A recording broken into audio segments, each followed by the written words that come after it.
Hello, everyone. Welcome to the PERMAPOWERS podcast number 2.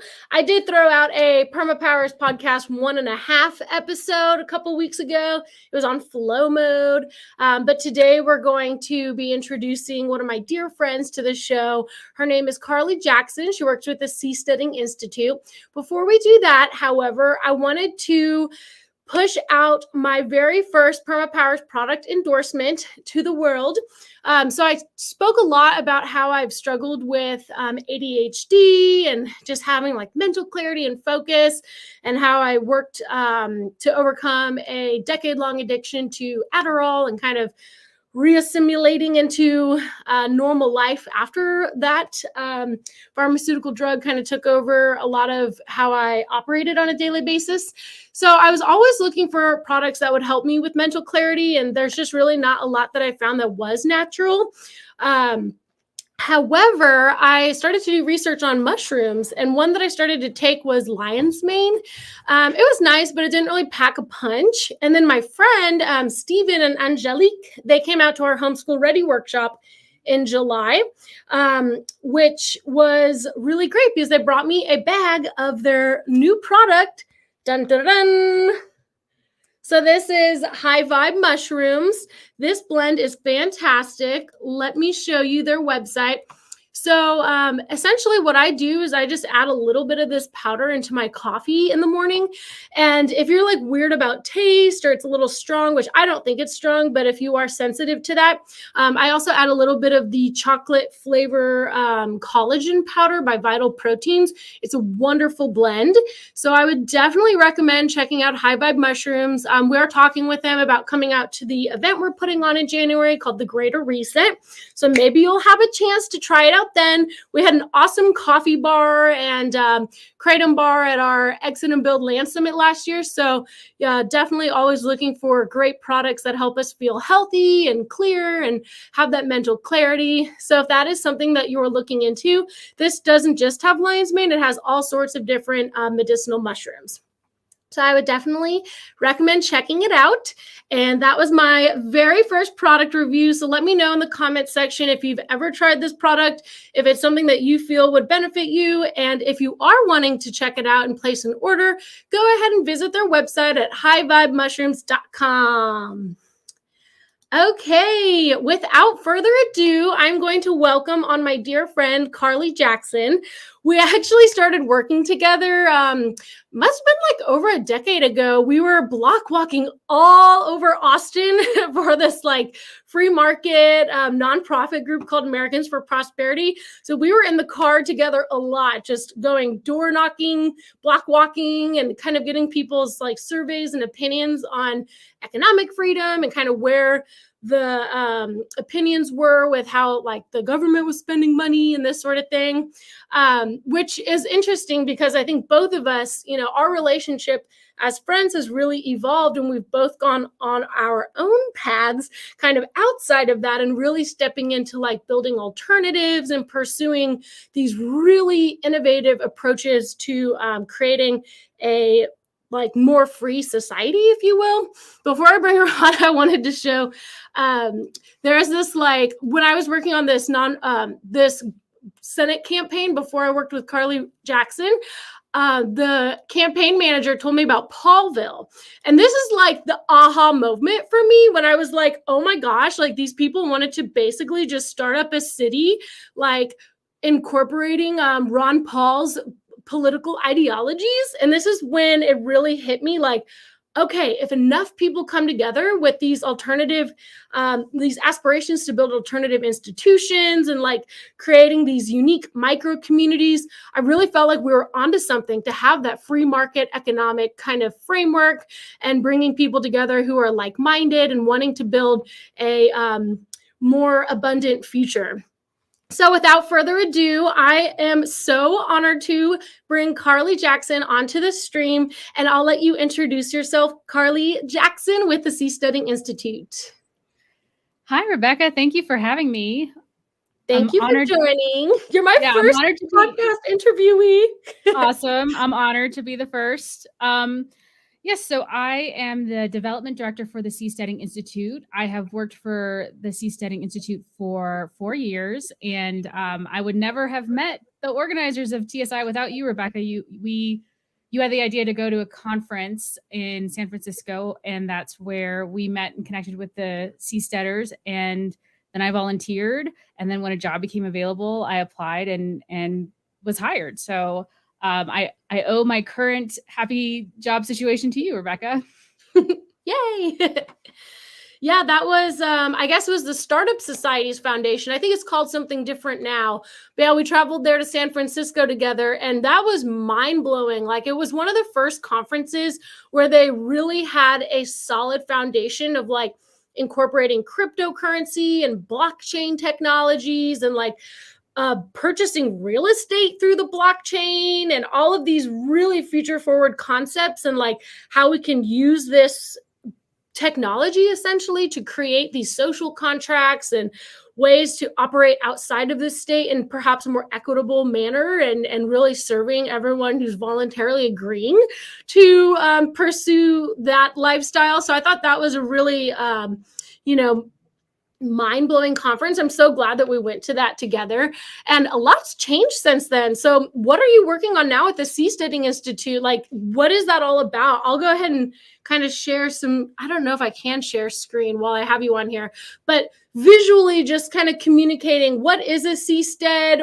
There's been so many different like evolutions of this. I know there have been folks who actually lived this in Thailand. They had like a really rough time. The Thailand government was like wanting to kill them basically because they were living freely on the sea, on their own little floating island home. So can you kind of explain what the Seasteading Institute stands for and what the end goal is, and how that can become a solution possibly for all sorts of like entrepreneurship and just, living a healthier lifestyle?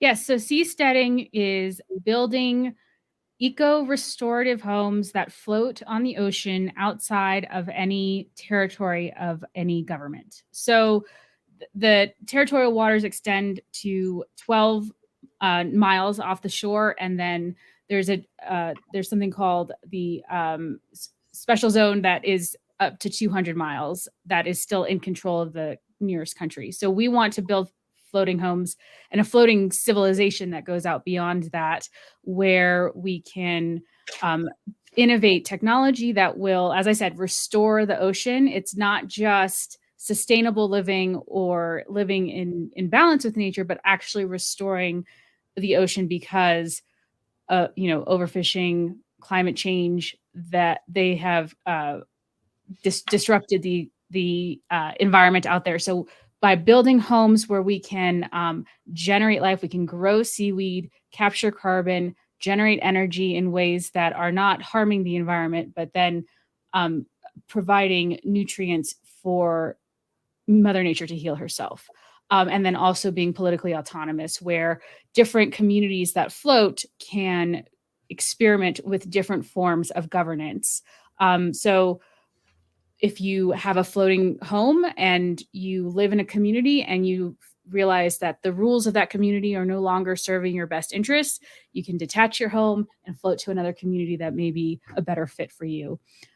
So that's the elevator pitch for seasteading. It's such a cool concept, like something I've been totally obsessed with ever since that moment. His name's Brendan Steinhauser. He was saying, I said, what if we could just all like form our own community and like grow our own food and be self-sufficient? And he goes, oh, well, that someone was trying to do that. It was called Paulville. And in that moment, like researching that whole project, it was like, okay, this is it. This is the solution. But it's cool that there's like so many different methods to pursuing that dream, and like there is limited land, there's only so much land, but the greatest and most vast surface area on our planet is the ocean. So it just makes so much sense. It's so interesting. So if you could share anything about like upcoming projects? I recall you mentioned something about an NFT project or something that's launching soon for the Seasteading Institute. Sure. So that conference that we went to where we learned about blockchain everything, every single presentation was talking about blockchain, it seemed like. That there were many solutions presented, not just with currency, but also with tracking ownership. So I'm excited. We are announcing a fundraising campaign. Our launch event is this Saturday. We are building a showcase. So we have partnered with the first seasteading company called Ocean Builders. They had a big product launch in August of these shallow water sea pods that have a tripod structure that floats. That's built for shallow water, and those homes will most of them will be in a bay within Panama. But we have contracted with them to build a deep water version that could go out into the deeper ocean. And so we have to raise money to purchase that showcase. And that's what our fundraising campaign is about. So along with this fundraising campaign, if you donate $25 or more, you will receive an NFT. And if some of our donors are able to donate $10,000 or more, they will receive a particular, we have different levels: bronze, silver, gold, and platinum. So if you get silver and above NFT, you will be able to redeem that NFT for 2 nights on the seastead. So we are using this NFT technology to start thinking about how to represent ownership. In this case, it's ownership over a 2-night stay in our showcase. And that's what I think is the true value of NFTs. People may have heard about the art NFTs as artwork, and that is a trend that I don't fully understand. We, from that first conference, it all goes back to that first conference we went to. There's so much more powerful tools available using blockchain, and we wanted to introduce our seasteading community to some of the usefulness and get people comfortable with the idea of tracking their NFT ownership on a wallet and being able to trade it. And so that's why we've decided to incorporate NFTs into this particular fundraising campaign. That is so cool. So that's October 29th. It looks like the sales going to be ending.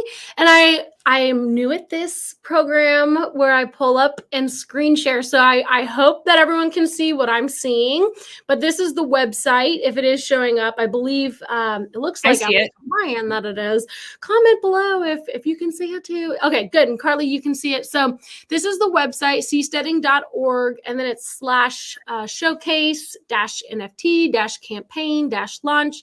And if you're still kind of like, wait, blah, blah, blah, what's seasteading? I don't get it. Like, I'm still confused. There is a very great overview here visually. Like, I'm a visual learner personally. So like, as well as you explained it verbally, like for some folks, maybe just seeing pictures will help kind of illustrate exactly what the concept is. And this has a lot of information at seasteading.org. We had such a good time meeting I think it was at Anarchapulco. I have some photos of times that we've spent together. So there's Joe Quirk. And we did a nice podcast interview. I think it was one of the first things I ever posted on PERMAPOWERS, actually. That was years ago, probably like 2019. But anyway, so you've been at it for a really long time, and it seems like there's just so many exciting updates.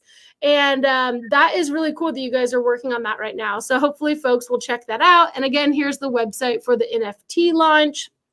And so shifting gears, do you want to kind of jump into any other like topics or projects that you're working on? I know you keep really busy. I've always admired your how intellectual you are. And like when I used to dog sit, I'd come over to your apartment and just see all the books everywhere. You and John have that in common. You guys are, yes, you've got your bookshelf behind you. You're very astute. Is there anything you want to share, or any like cool things that you've come across recently that you feel would help people pursue well-being and a more abundant lifestyle? Well, I will say for me, I've always loved reading. I love fiction, and I took a bit of a break from political activism. So the thing I love about seasteading is that you don't have to go out and convince 50% plus one of voters to agree with you on solutions. The goal, what you do is you find the few people who you want to work with, who agree with you on possible solutions, and you go out and you build it, and you see who else is interested and who's attracted to it. And I really like that approach to it because, after doing political activism for a few years, it got very disheartening. You're constantly talking to people who don't believe you and don't give you the benefit of the doubt, basically. So doing seasteading has been, as a career, has been a huge boon to my mental health, because we're working to actually build something, and that's so important. And then this year, this has nothing to do with politics. It has purely to do with my love of books. I started a book club podcast, which I won't talk too much about, but it's something that I do for myself. I hope it will generate revenue. I'm working towards that. And I have so much fun doing it. And so I have no shame talking about it.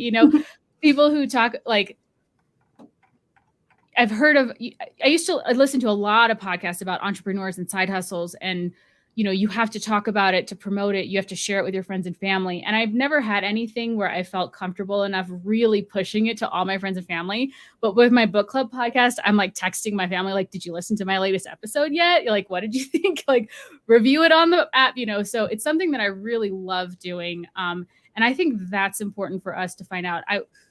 I was talking to my therapist recently, about activism and how hard it can get, especially if you have different factions within your group and there's disagreements. Yeah. And she said to find the fun in activism, right? Like, you don't have to always get sucked into the infighting, right? Especially if your goal is to build something. If you have an organization with an overall clear goal, as an activist, you might need to set some just personal boundaries of, like, you know what, maybe I'm not going to participate in a certain conversation. I'm just going to see where I can work and see real results of my effort. I found that to be the most helpful for my own mental health and work-life balance. Yeah, boundaries are really important. What's the podcast link? I want to type it in so it pops up. It's bookclubpod.com. And we're talking about haunted house stories for our first season. Ooh, that's fun. Okay, so bookclubpod.com. So make sure y'all check that out and join the discussion. And you're a big fan of Socratic roundtable discussions. Is that correct? You have that background as well, kind of with the conflict resolution, or like asking questions to better understand people and where they're coming from. Yes, I think that's really important. It kind of comes out. I learned the Socratic method in college, where we read primary texts and we had discussions. And one of the most important skills I learned was how to identify what are the preconceptions that you and whoever you're talking to are bringing to this conversation. So this comes up a lot with blockchain, because I think you and I got a crash course in blockchain technology and got a full picture of what the potential is there. But, I've been promoting our NFT campaign launch, and I get some comments on social media that people just think it's a fad or a scam. And it's something, I have to take a step back of, like, oh, these folks don't know what I know about the potential for blockchain technology. So instead of getting offended and coming back at arguments or vitriol, it's taking a step back to say, oh, maybe I have some assumptions about blockchain because I have a particular knowledge about it that I need to bring into this conversation, make sure that we're on the same page with this. It doesn't work as well in social media. Like, you do have to take a step back. But at least when you're talking to people in person or one-on-one, that's important to remember when you're trying to talk about these concepts that are scary, like breaking away from established institutions and trying to create something new. Having some compassion for whoever you're talking to, and making sure that you're on the same page about like what you both want out of the conversation and what solutions you're reaching for. Yeah. So speaking of breaking away from the existing institutions, you were explaining to me over text message that, well, if you feel like spilling the tea, where you live in New Mexico, you've had a little bit of clashing of the Libertarian Party. And I have just totally stopped giving any attention to that. But I also understand that while we build the new alternative institutions and parallel networks that will render the existing obsolete, we're still living in reality, this present reality where this two-party system, or like even trying to introduce a third party and having like that independent kind of libertarian party introduced and embraced and understood. It's kind of like been a weird year for libertarianism. So can you speak to that with like the Mises Caucus and what's happened there, and like in New Mexico, how you guys are kind of decentralizing from all of that? Yes. So I haven't been involved that much. I took a break from when I moved out of Texas 2 years ago, and just, was just busy trying to like establish my home and develop a social network here in Santa Fe, and wasn't really paying attention. I thought, maybe I don't need to have that in my life anymore. I mean, I feel like working for Seasteading is doing my duty for the world and for liberty. So I thought maybe that's enough, and that's all I need to do. But then here in New Mexico, I was still following party news and online, and learned that the candidate for governor who was nominated at the state convention supports a border wall, and has very strong comments about immigration and building a border wall. And I am completely opposed to that. And I thought most libertarians were. And I thought, how did this person become governor? It was a sign to me that the Libertarian Party here in New Mexico needed a lot of help, because that does not sound very libertarian to me. So I started to, dig some more and figure out what was going on with the party. And then the national convention happened, and I knew the Mises Caucus existed, but I wasn't really paying attention.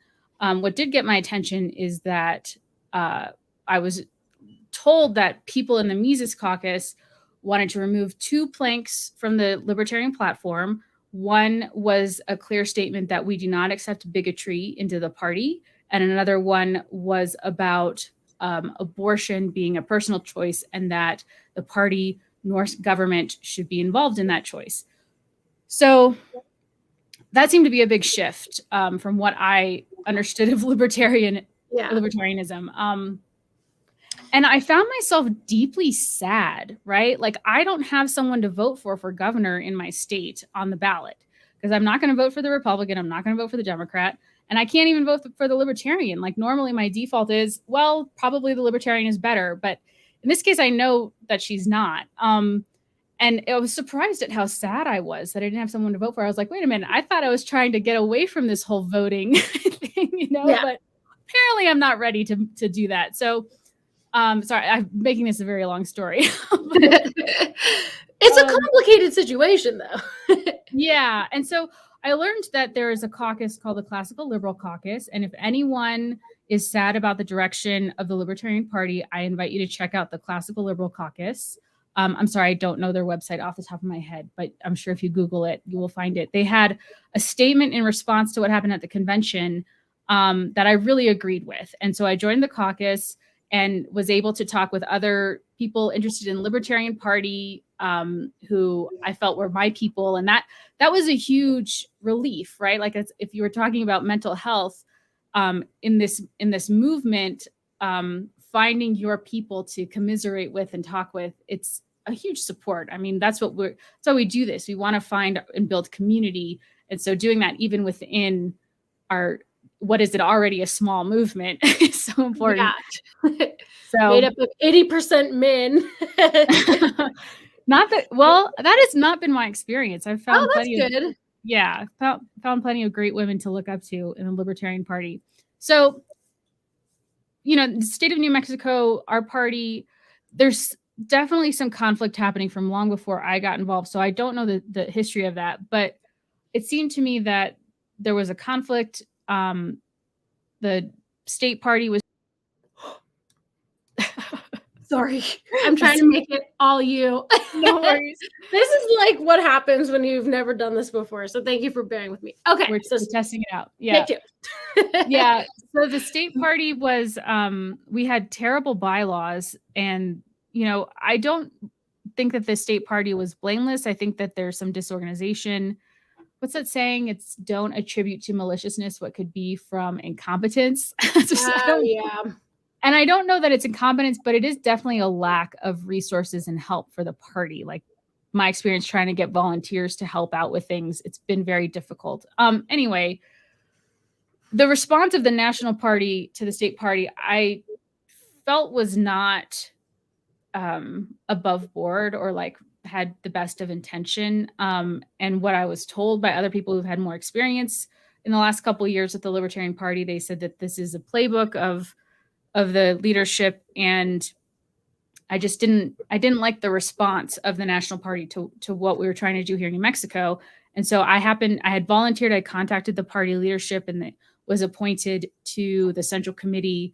And as on the central committee, I voted for us to disaffiliate. And I think that's what we do, you and I, of having the right to leave an organization when it's not serving you, right? Like that's such an important right. And it's strange. Well, it worked out in New Mexico particularly because the New Mexico Libertarian Party has ballot access here. So by disaffiliating, we don't lose any of the candidates.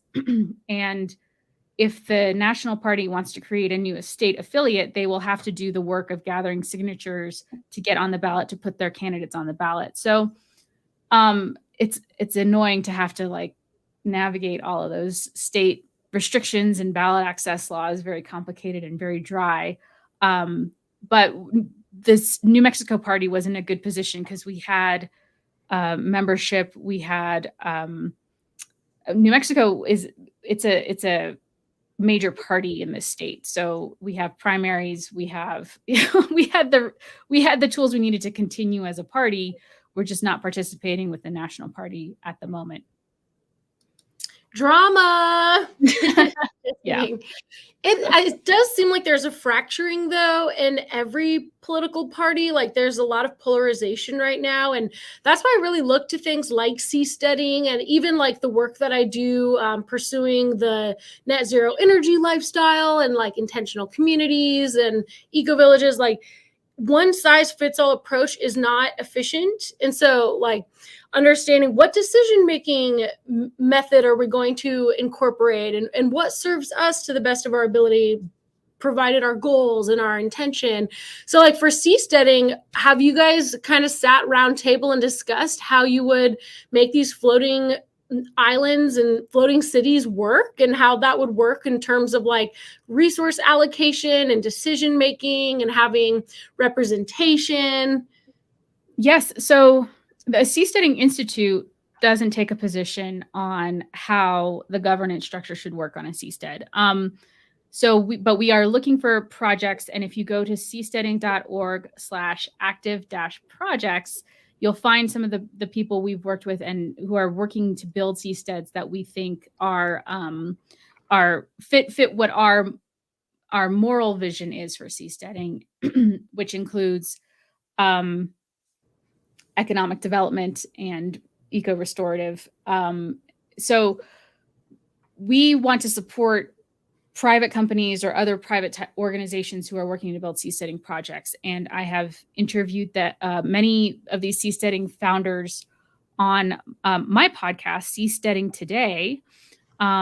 So yeah, that's our great active projects page. And you can scroll down and see some great projects. We had sort of a boom this year in new projects being formed, and it's exciting because that's my job is to like find these folks. Yep. Yep. So this is great. Yeah. So Arctide, that first one is really interesting because they already are incorporating blockchain technology and thinking about how it will work. And in my interview podcast with them, they talked about how at the moment, if you own a house, you go to the city for the records of ownership and you get your title with the state government. Well, if you have a structure floating in international waters, who are you going to trust to keep the record of ownership, right? You need some other institution. And so NFTs, DAOs, DAOs, decentralized autonomous organizations. Yep. Yes. Yeah. So those are solutions for people who want to have a rule of law on the ocean, a rule of law sort of absent of an authoritarian government. So it's really cool to find these solutions. Yeah, this is really cool. So this is seasteading.org/active-projects. I think when folks look into this, it just makes sense, you know? Mhm. So where are we able to do this now? Like, I recall at one point there was a deal with French Polynesian government, but then that kind of dissolved. And then now are you doing something in South America? Did you say that has moved forward? So Ocean Builders is based in Panama, and they have found that the government there has been very welcoming to them. So they have built a manufacturing plant. They will be launching a community of 30 to 40 sea pods in a bay there called Linton Bay. So Panama is the most immediate location for seasteading. But Arctide has been doing some research and looking at having facilities in the Philippines. They have a few blog posts looking at different locations around the world. So the location will be determined by the weather and by just the economic constraints, right? Because if you're manufacturing something, then you have to ship it, then you have to have access to materials to repair. So starting out, we will have probably structures closer to land within territorial waters. And so that requires working within, or I guess breaking some of the constraints of current regulations, because current regulations are very much focused on boats, which there's some things that need to be different in boats, and then also like land-based industry, right? Like fishing or agriculture. All of the regulations are written for that sort of thing to happen when people are based on land. But when you move out to the ocean, certain things change. And so that's what the Seasteading Institute has a position to be able to help draft and help change those regulations so that we can actually have these floating homes and not get shut down by territorial governments. Nice. Yeah, that is like so much to digest. But I think that like at Solar Punk Summit, there was a speaker from Canada who was presenting on this. Let me go back to the seasteading. Where were we? Where did it go?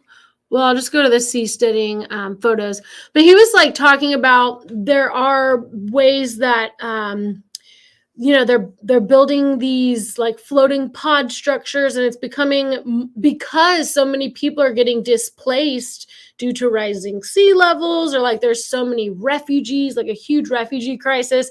He was saying like it's almost out of necessity now, like governments are realizing this actually needs to happen. It's not just like some Harry Fairy La La Land idea. It's like there's a tremendous need to explore these alternative types of floating cities.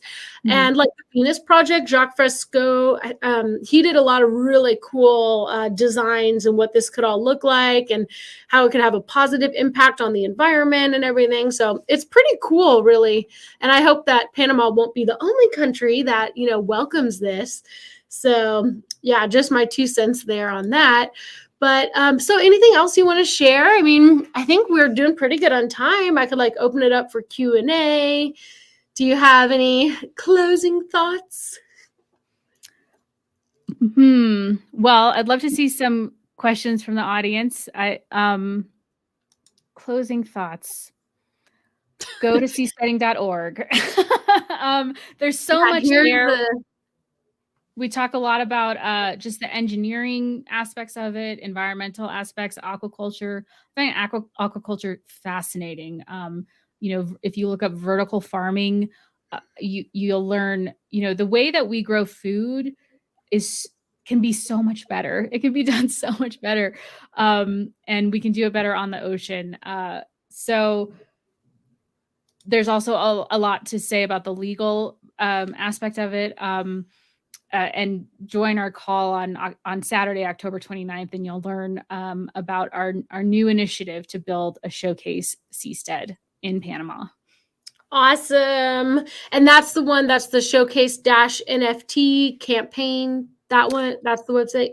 Yes. If you go to Okay. seasteading.org/news, you'll find it. That's a little bit easier to remember. Okay. Yes. Yes, that too. Well, thank you so much for joining me. I'm excited to see you soon. I know you'll be in Texas in a few weeks. Whoop, whoop. Yeah. We're going to have a lot of fun. It'll be nice to reconnect. And yeah, well, thank you again for joining the PermaPowers podcast. We're on a mission to elevate well-being and, creating these unique alternative communities and finding ways to have more equitable decision-making and resource distribution and honoring the environment. These are all obviously topics we're interested in pursuing, and you're like embodying that with the work you're doing with the Seasteading Institute. So thank you for everything that you do to make this world a better place. And thank you so much for joining me today. Thank you for having me. And one last time, what was the podcast book club? bookclubpod.com. Okay, I think I typed that in too. So if y'all want to join that, it sounds like pretty fun. The next one is on Halloween or spooky books, right? Yeah, we're doing 8 haunted house books. Yes, all building on each other and talking about the role of home ownership in America and how it's changed and how we tell the stories about it in haunted house stories. So yeah, I love it. Yeah. Awesome. Okay, thank you, Carly. Thank you. Until next time. Yeah. Ciao. All right, y'all. That was the second episode of PermaPowers podcast. Thank you so much for joining us live. It was actually the first time ever doing this live. Big thank you to Carly Rose Jackson from the Seasteading Institute. I hope that y'all took a lot away from this podcast and are feeling inspired about creating and innovating and building these unique communities. Love what they're doing with the Seasteading Institute. I really encourage you to sign up for that call on the 29th of October. And if you have any questions, send them over. I have my email address that I can type in. And let me edit that real quick. And of course, I am most active on Telegram. I've really taken a step back from Facebook, just with all the censorship and everything. So please do keep in touch. My plan now is to do at least one podcast a month on the last Wednesday of every month. Hopefully I'll be able to drum up some more momentum here. But for now, let me know if there are any topics that you're interested in kind of pursuing or hearing about, and we'll go from there. But thank you for joining, and I hope that this was valuable and enjoyable for y'all. Okay, bye. Ciao.